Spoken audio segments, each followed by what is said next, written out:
DJM Welcome to DJM Nigerians, make una gather, come hear this one. Festus Keyamo don tackle NLC, say they no go fit dey partisan and they no go fit be the watchdog of the judiciary. My people, now welcome to DJM TV Daily News Update on our WhatsApp channel.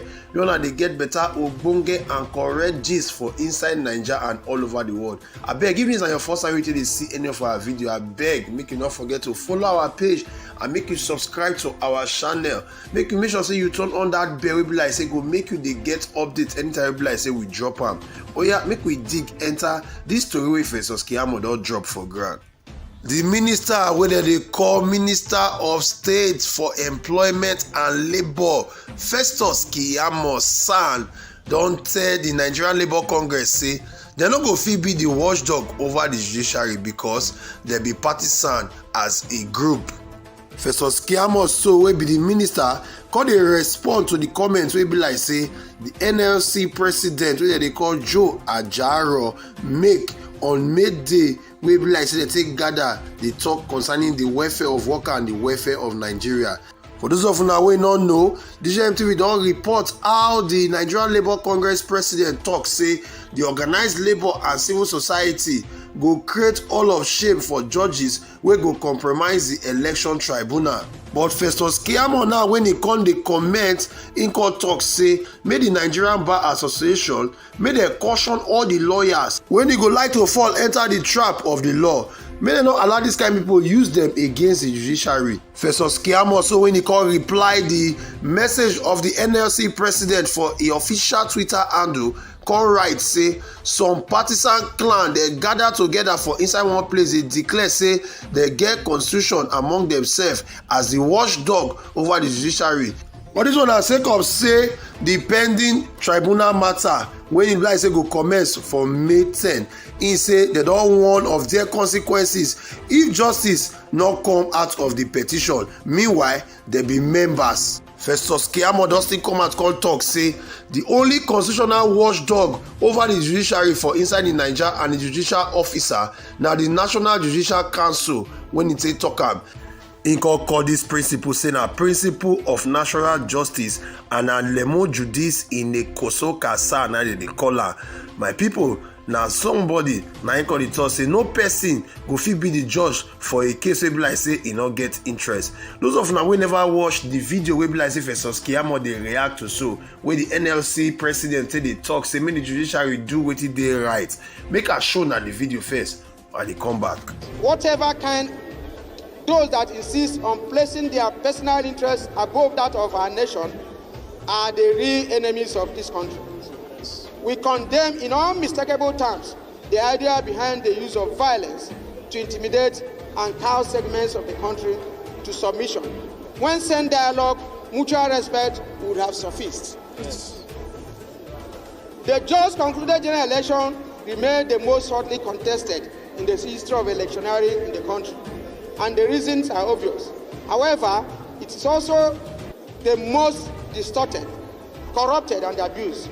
It marked a dangerous watershed in our political engagement as a people and as a nation. It brought with it huge opportunities for our nation to turn the corner and become great or continue to dwell in the cesspit of underdevelopment.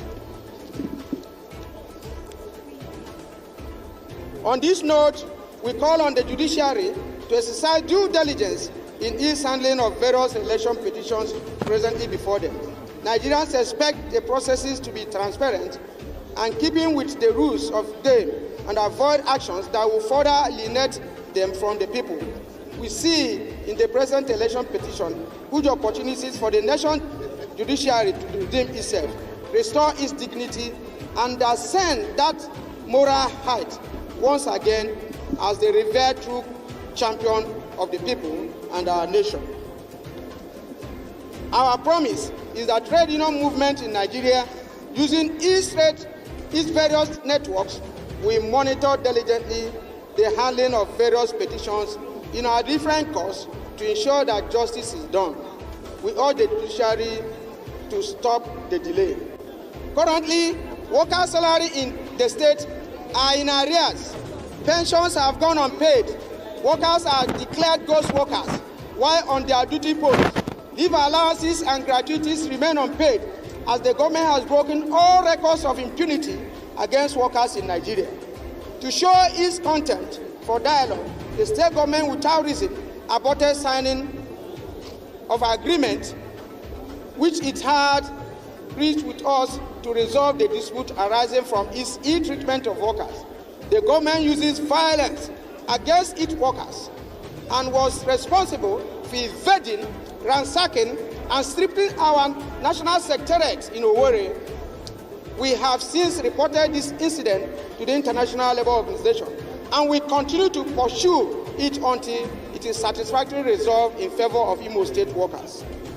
Despite these challenges, the beautiful thing, though, is that our response are very critical in determining the outcomes. This singular understanding means that our destiny remains in our hands. We must therefore continue to rebuild our movement so that our responses to these forces will be more creative and robust to yield the desired outcome for our members and trade unions. As part of our response, comrades, with your permission, we shall mount a robust campaign rising from this celebration against all states, all private sector employers involved in the denial and dehumanization of workers all over the nation. We shall continue to work with the Registry of Trade Unions to give voice to all strata of workers whose voices are mute because no trade union is currently representing them. It is totally shocking listening to ethnic profiling and violence that has erupted during and after the last general election, which is all portends the danger of our nation. The use of inflammatory words that deepens our national cleavages remains unacceptable, and the attempt to brand some groups in certain ways to muzzle speech and criminalize holding of opposing views speak to the level of intolerance that pervades our nation. Nigeria transcends individual or narrow political interests. My people, una don use ear to hear wetin the NLC president talk wey make Festus Keyamo, the Minister of Labour and Employment, dey talk all dis thing wey dey talk now. So im don still talk say all the council wey dey involved for inside this election petition, he say must also caution their clients make dem not tactically or directly promote anything wey be like say go encourage such behaviour wey go threaten or intimidate our natural Nigeria justices.